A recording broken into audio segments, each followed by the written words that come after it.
जो दिखता है वो बिकता है. That is the most true fact and true reality in this situation, in this time. সবাই বলে হার্ড ওয়ার্ক করলেই হয় না, স্মার্ট ওয়ার্ক করাটা জরুরি.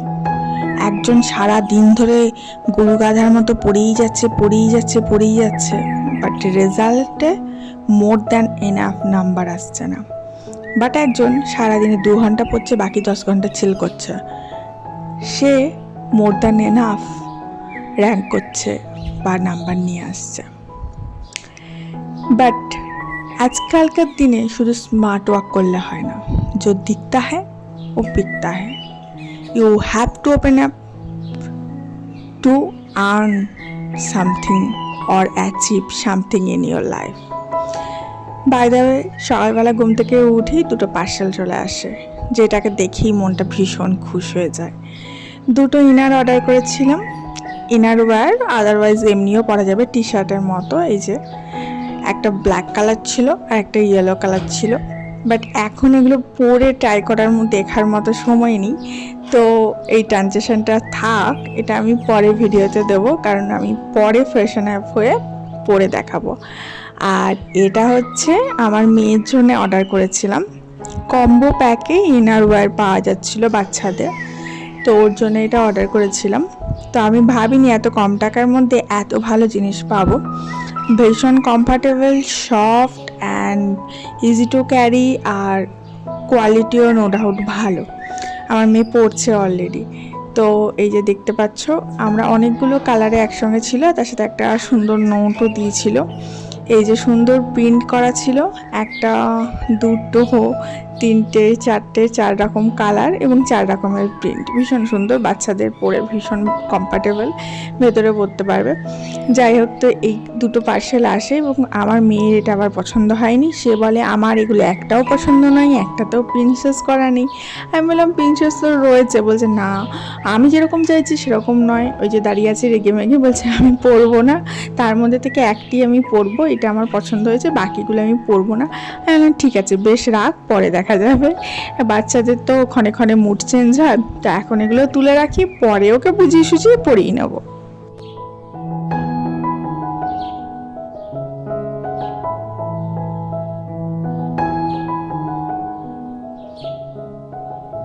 গতকাল থেকে প্রচুর বৃষ্টি শুরু হয়েছে আমাদের এখানে. আই ডোন্ট নো, মনে হয় কোনো নিম্নচাপ এসছে, জানি না পাহাড়ের মানুষগুলো রাতে কি করে ঘুমোচ্ছে. আমাদের এখানে একদম মেঘ ভাঙা বৃষ্টি হচ্ছে. তাহলে ওই উঁচু পাহাড়ে দার্জিলিং কালিম্পংয়ের মতো এরিয়াতে কি হবে জানি না. আমাদের এখানে নিচে পুরো লিটারালি জল জমে গেছে, অ্যান্ড একটুখানি ওয়েদার ফাঁকা হচ্ছে তো আর একবার ঝমঝমিয়ে বৃষ্টি আরম্ভ হয়ে যাচ্ছে. তো আমার ওয়াশিং মেশিন পুরো ভর্তি হয়ে গেছিলো, তাই আমি ভাবলাম আজকে একটু কেচে নেওয়া যাক, কারণ না হলে ঘরে পরা জামার অভাব পড়ে যাবে, যেগুলো আমি রেগুলার বেসিসে ওয়াশিং মেশিনে কাচতে থাকি. তো কেচে শুকিয়ে এগুলো জাস্ট মিলছিলাম, নিয়ে পরে গোটা ব্যালকনি জুড়ে মেলার পর আমি জাস্ট একটু ভেতরে গেছি, আর বিশ্বাস করবে না, ঝমঝমিয়ে বৃষ্টি স্টার্ট হয়ে গেল. দিয়ে আমি আবার ছুটে এলাম, দিয়ে আবার সমস্ত জামা কাপড় তুললাম, দেন বৃষ্টি ছাড়ার পর আবার সেগুলো মেললাম. এই ডিউরেশনের মধ্যে আমাকে বেশ খানিকটা ছোটাছুটি করতে হয়, অ্যান্ড আমার কাজটাও অনেকটা বেড়ে যায়. সকাল থেকে এত তাড়াহুড়ো থাকে এবং এত রাশ থাকে কাজে, তার মধ্যে যদি এরকম কাজের ব্যাঘাত ঘটে যে একটা কাজকে আমাকে রিপিটেডলি 2-3 বার করতে হবে, ইন দ্যাট কেস কাজটা অনেক বেড়ে যায়, সময়টা কমে যায় এবং বিরক্তিটাও কোথাও না কোথাও গ্রাস করতে থাকে. যাই হোক, কিছু করার নেই, কাজ করতে হবে, কাজ ওঠাতে হবে, অ্যান্ড অবশ্যই সারভাইভ করতে হবে. মাঝে মাঝে বৃষ্টিটা দেখতে দেখতে ভাবি যে আমরা মাথার উপরে ছাদ রয়েছে এবং কোনো কিছু কষ্ট করতে হয় না বলে এই বৃষ্টিটাকে এনজয় করতে পারি, ঘরে বসে সব কিছু পেয়ে যাচ্ছি বলে এনজয় করতে পারি. যাদের ধরো সেই কুঁড়ে ঘরে থাকছে বা ধরো যারা রাস্তায় থাকছে, তারা এই বৃষ্টিটাতে তাদের কতটা কষ্ট করতে হয়. একটা ভিডিও দেখছিলাম, ছোট ক্লিপ, যে বিহাইন্ড দ্য সিন দেখাচ্ছে। মেয়েটা ইটিং ভিডিও করে, আমি অতটা নাম জানি না। তো ও টিনের চালে ভিডিও করে, তো খাবার নিয়ে বসেছে ইটিং ভিডিও করতে। তো ও ফেসবুকে দেখছিলাম, তো এত ঝমঝমিয়ে বৃষ্টি এসছে, ও স্টপ করে দিল, কারণ ওর খাবার গলার কাছে মাইকটা লাগানো আছে, তো খেলে গলার কাছ থেকে আওয়াজটা আসবে, তো সেই আওয়াজটাকে ক্যাপচার করার জন্য ও দাঁড়িয়ে যাচ্ছে, যে বৃষ্টিটা থামছে যখন তখন খাচ্ছে, আবার বৃষ্টিটা ঝমঝম করে পড়ছে, আবার খাওয়াটা থামিয়ে দিচ্ছে। তো একটা লেভেলে গিয়ে প্রচুর জোরে বৃষ্টি আরম্ভ হয়ে যায়, এবং সম্ভবত ওদের টিনের চাল, ওই জন্য প্রচুর আওয়াজ আসছিল, তাই ও অরিজিনাল খাবার যে সাউন্ডটা সেটাকে ক্যাপচার করতে পারছে না। তো খাবারগুলো সামনে সাজানো রয়েছে, ও বসে বসে একটা হাড় নিয়ে, চিকেনের একটা হাড় নিয়ে শুধু চেবাচ্ছে, কতক্ষণে বৃষ্টিটা থামবে সেই ওয়েট করছে। তো সেটা কী লেভেলের ডেডিকেশন, সেই মানুষটার কী লেভেলের ডেডিকেশন, এতগুলো খাবার সামনে পড়ে রয়েছে, তার পেটে ক্ষুধা রয়েছে, তবুও সে খেতে পাচ্ছে না। ইভেন বৃষ্টি থামলে সেই ঠান্ডা হয়ে যাওয়া খাবারগুলো ওকে খেতে হবে, কারণ সে একটা ভিডিও করছে, সে একটা ব্লগ করছে, তাকে সেটা চ্যানেলে পোস্ট করতে হবে, সেখান থেকে সে তার ভিউ আসবে, সেখান থেকে সে টাকা আসবে। তো এই যে ডেডিকেশনটা, এই যে ওর যে ডেডিকেশনটা, ওর যে কষ্টটা, ওর যে পরিশ্রমটা রয়েছে, এটা যদি তো কোনো মানুষের থাকে তাহলেই সে সাকসেস পাবে। কিন্তু কিছু কিছু ক্ষেত্রে মানুষের লাকও সাকসেসের জন্যে ডিপেন্ড করে। অনেক ক্ষেত্রে দেখতে পাবে যাদের লাক ভালো অথচ তাদের মধ্যে কোনো কোয়ালিটি নেই, তারা সিংহাসনে বসে আছে। আর যাদের লাক খারাপ কিন্তু তাদের ডেডিকেশন আছে, তাদের পরিশ্রম আছে, তাদের মধ্যে কোয়ালিটি আছে, অথচ তারা রাস্তায় দাঁড়িয়ে ভিক্ষা করছে, এরকম জিনিসটা কিন্তু তোমরা প্রায়ই দেখতে পাবে। যাই হোক, আজকে চালের বস্তাটা কাটতে বসেছি। এটা নতুন চালের বস্তা। চালের বস্তা কাটতে অনেকটা একটু সময় লাগে। সামনের দিকে যে লকটা থাকে সুতো দিয়ে বাঁধা, সেটা কেটে কেটে সামান্য একটু ফাঁক করে তারপরে সেখান থেকে চালটা নিলাম। এখন কিছু সবজি বাজার এনেছে হাজবেন্ড মশাই, সেগুলো আজরে নিচ্ছি। এর মধ্যে বাঁধাকপি ছিল, বেগুন ছিল, ঝিঙে ছিল, অ্যান্ড ঘি করলা ছিল, উচ্ছে ছিল। বেগুনগুলো খুব ভালো পেয়েছে এবারে তো আস্তে আস্তে ঠান্ডা আসছে, বেগুনের সিজন আসছে। বলা বাহুল্য এবারে সব থেকে বেশি গরম পড়েছে, একদম রেকর্ড ভাঙা, এবং এবারে এত বৃষ্টি হচ্ছে একদম রেকর্ড ভাঙা, এত বৃষ্টি আগে পড়েনি। সুতরাং এটা অ্যাজিউম করতেই পারি যে এবারে কিন্তু শীতটাও রেকর্ড ভাঙা পড়বে, এবং একদম জাঁকিয়ে শীত পড়বে। তো আমি তো এখন থেকেই ভেবে একদম কাতরাচ্ছি যে এতটা ঠান্ডার মধ্যে রান্না বান্না করা, বাসন ধোয়া, কী করে কি সামলাবো। কারণ গরম বৃষ্টি তাও কাটিয়ে নেওয়া যায়, কিন্তু ঠান্ডাতে ভীষণ কষ্ট হয় রাত্রের দিকটা।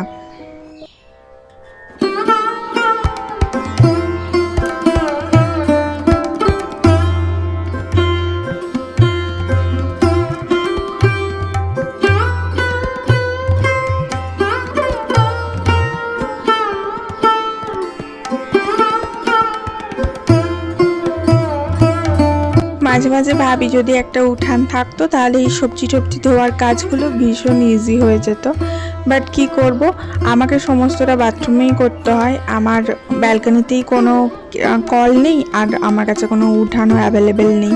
তার জন্য যা করতে হয় ওই রান্নাঘরের বেসিন বা এমনি বেসিন, আদারওয়াইজ বাথরুম, এই সমস্ত জায়গায়। আর না হলে জল বয়ে নিয়ে যেতে হয় বা পাইপে করে জল নিয়ে যেতে হয় ব্যালকনিতে। যাই হোক, আমাদের বিল্ডিংয়ে ওই ব্যালকনিতে কল করার ফেসিলিটিটা নেই, কারণ কারোরই ব্যালকনিতে কল নেই আমাদের ফ্লোরটাতে। কেউ করেনি বলে হয়তো কোনো সেরকম কানেকশন করবার হয়নি, তার জন্য আমাদেরও করার কোনো চান নেই। না হলে করে নিতাম, হয়তো আমার আশেপাশে হয়তো সবাই করলে হয়তো করে নিতাম। তো যাই হোক, এখন এখানেই ধুয়ে নিচ্ছি সবজিগুলো, অ্যান্ড দেন এগুলো ব্যালকনিতে দিয়ে দেবো, শুকিয়ে গেলে তুলে রাখবো। কিছু কিছু সময়ের কাজ সময়ে করে নেওয়াই ভালো। যেমন এই সবজি টবজি বাজার নিয়ে আসলে সঙ্গে সঙ্গে সেটাকে ধুয়ে পরিষ্কার করে শুকিয়ে তারপরে তুলে রাখাই ভালো। কিছু কিছু ক্ষেত্রে আমাদের নিজেদের অজ্ঞাত বশে আমরা এগুলোকে অনেক সময় ক্লিন করি না, এমনি ঢুকিয়ে রেখে দিই। তার ফলে সবজির মধ্যে অনেক ছোটোখাটো পোকা টোকা থাকে, যেগুলো ওপরে আস্তে আস্তে উঠে তারা অন্য খাবার টাবারের মধ্যে চলে যেতে পারে। আমার এক রিলেটিভের সাথে এরকম ঘটেছিল, তার জন্যে আমি যেহেতু এটা জানি বলেই আমি কখনোই রিস্ক নিই না। যতই কষ্ট হোক, সবজি বাজার আনলে আমি পরিষ্কার পরিচ্ছন্ন করে তুলে রাখি। তবে কিছু কিছু জিনিস ধোয়া যায় না, যেমন এই বাঁধাকপিটা, এটা তো ধোয়া যাবে না। তো এর ওপরে পাতাগুলোকে এরকম করে ছাড়িয়ে ফেলে দিচ্ছি এবং এটাকে প্রপারভাবে একদম রেডি করে রেখে দিচ্ছি। যখন বার করব তখন বার করে একদম প্রপারভাবে এটাকে কেটে রান্না করতে পারবো। আর এটাকে কি করব, এটাকে খানিকক্ষণ বাইরে রেখে দেবো, তারপরে এটাকে ঢোকাবো, সঙ্গে সঙ্গে ঢুকিয়ে দেবো না ফ্রিজে। তারপরে ধরো ধনে পাতা নিয়ে আসে, যেটা ধরো ধোয়া যায় না, সেটা আমি কি করি, আলাদা একটা ওই প্যাকেটটা ফেলে দিয়ে অন্য একটা প্যাকেটে ঢুকিয়ে তারপরে তুলে রাখি। তো যাই হোক, তোমরা যারা আমার ভিডিওটা দেখছো, যে যেখান থেকেই দেখো না কেন, তোমাদের সকলের প্রতি অনুরোধ রইল যে ভিডিওটাতে একটা লাইক অবশ্যই অবশ্যই অবশ্যই করো, এবং প্লিজ প্লিজ প্লিজ ভিডিওটা একটু শেয়ার করে দিও তোমার বন্ধুবান্ধবের সাথে, যে কোনো প্ল্যাটফর্মেই হোক না কেন। অ্যান্ড যারা এখনও পর্যন্ত সাবস্ক্রাইব করোনি, তারা ঝটাপট নিচে থাকা রেড কালারের বাটনটা, যেখানে সাবস্ক্রাইব লেখা আছে, সেখানে ক্লিক করে চ্যানেলটাকে এখনই সাবস্ক্রাইব করে দাও। এবং যখন সাবস্ক্রাইব করবে, পাশে থাকা বেল নোটিফিকেশানটা ক্লিক করতে কিন্তু ভুলো না। আজকে হাজব্যান্ডের ছুটি ছিল, এবং যেহেতু ছুটির দিন, সে আমার কাজের সাথে সাথে আমার পাশে বসে বসে আমার সাথে গল্প করছে। ওই জন্য ওর হাতটা দেখতে পাচ্ছ, রান্নাঘরের ওই দুয়ারে ও বসে আছে। আর আমি এখানে কাজ করছি, কাটাকাটিগুলো করছি। আজকে আমাদের একটু রান্না হবে, যেমন হয় রবিবারের বাজারে ভালো রান্না হয়, তো সেই ভালো রান্নার জন্যই কাটাকাটিগুলো হচ্ছে। আর যেমন বললাম যে তোমরা যখন সাবস্ক্রাইব করবে, পাশে থাকা বেল আইকনটা অবশ্যই ক্লিক করে দেবে। এবং আমি কথা দিচ্ছি যে আমার ভিডিওর সাথে সাথে আমি তোমাদের সকলকে নিয়ে প্রতিটা সকাল এনার্জেটিক সহকারে আর একদম হ্যাপিলিভাবে স্টার্ট করব, যাতে তোমাদের পুরো দিনটা ভীষণ ভীষণ ভালো যায়।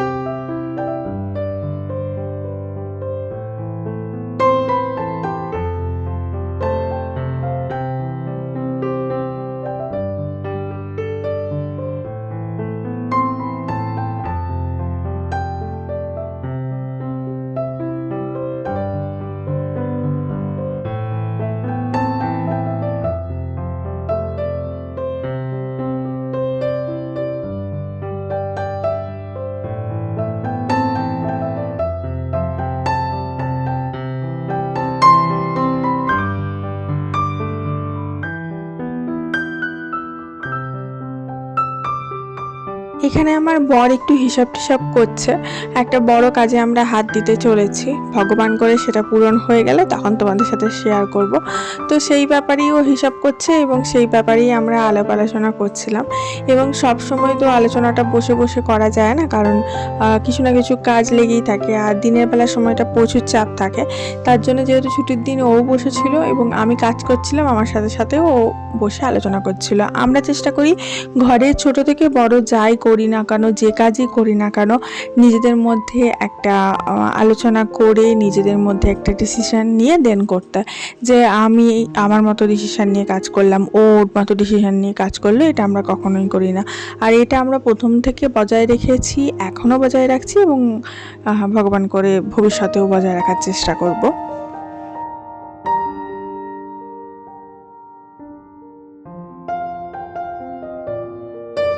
চলো তোমাদের সাথে শেয়ার করি কি স্পেশাল রান্না করছি। এটা হচ্ছে আমি নতুন কিনেছি, এটা একটা ঢাকনা, যে এই ঢাকনার আমার অনেক দিনের ইচ্ছা ছিল, তো কেনা হয়ে ওঠেনি। এই ঢাকনাগুলো দিয়ে রান্না করতে খুব সুবিধা হয়।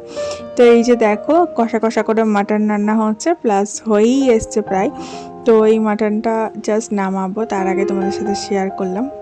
মটন কষা হচ্ছে, রবিবারের বা দুপুর মানেই মটন কষা হবে, সেটাই স্বাভাবিক। মটন কষা এটা এখন হচ্ছে, বাট আগে আমাদের সময় তো মটনের ঝোলই হতো। আমার মারা প্রেশার কুকারে মটনের লাল লাল ঝোল করতো। তো যাই হোক, আজকে মটন কষা হচ্ছে, মোটামুটি রেডি হয়ে গেছে। আর আজকে রাইস থাকবে। আর সেরকম কিছু আজকে রান্না করিনি, কারণ মটনটা এমনিই হেভি, তার সাথে আজকে আর ইচ্ছে করলো না অন্য কিছু করতে। আর যেহেতু বাজার হাট এনেছে, তো এত কিছু মিলিয়ে আর করে উঠতে পারিনি, এটা হচ্ছে সত্যি কথা। তো আজকে ওই মটন আর ভাত দিয়ে খেয়ে নেবো লাঞ্চটা।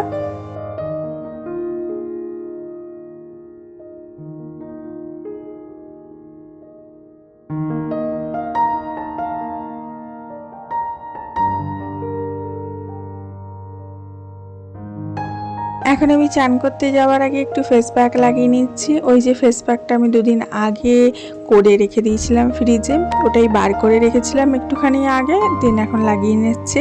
অনেক সময় ফ্রিজ থেকে বার করে রাখার সময় হয় না, তো বার করে সঙ্গে সঙ্গে ঠান্ডা ঠান্ডা অ্যাপ্লাই করি, তাতেও কাজ করে এবং রিল্যাক্স লাগে অনেকটা। এটার মধ্যে aloe vera gel, fresh aloe vera gel দেওয়া আছে আমার গাছের, আর দই দেওয়া আছে, বেসন দেওয়া আছে, দুধের সর দেওয়া আছে, মধু দেওয়া আছে। এর মধ্যে তুমি আরও জিনিস অ্যাড করতে পারো চাইলে, কিন্তু এগুলো মুখে মিশিয়ে লাগালে মুখটা ক্লিন হয়ে যাবে, তার সাথে সাথে ফ্রেশ হয়ে যাবে, এবং এগুলোর ফলে মুখের মধ্যে একটা গ্লো আপনার চলে আসবে। আর পুজোর আগে আর যাই হোক একটু একটু স্কিন চর্চার তো দরকারই আছে, তাই না?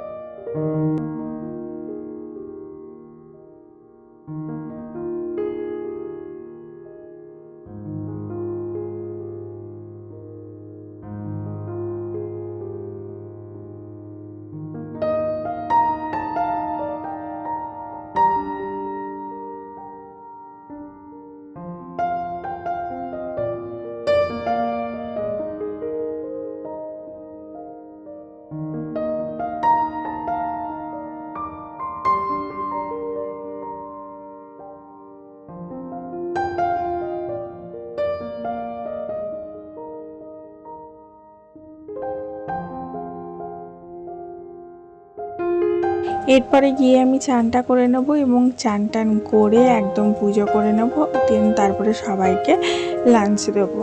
আর আজকে লাঞ্চের মেনু যেমন অ্যাজ ইউজুয়াল বললাম, কষা কষা মটনের কষা হয়েছিল। মটন কষা লাল লাল চাপ চাপ আলু দিয়ে মটন কষা। আমি আবার আলু ছাড়া খেতে পারি না, আমার আলুটাই খেতে বেশি ভালো লাগে মাংসের থেকে। আর তার সাথে ছিল টক দই। এটা হচ্ছে আজকের একটা সিম্পল মেনু আমাদের লাঞ্চের।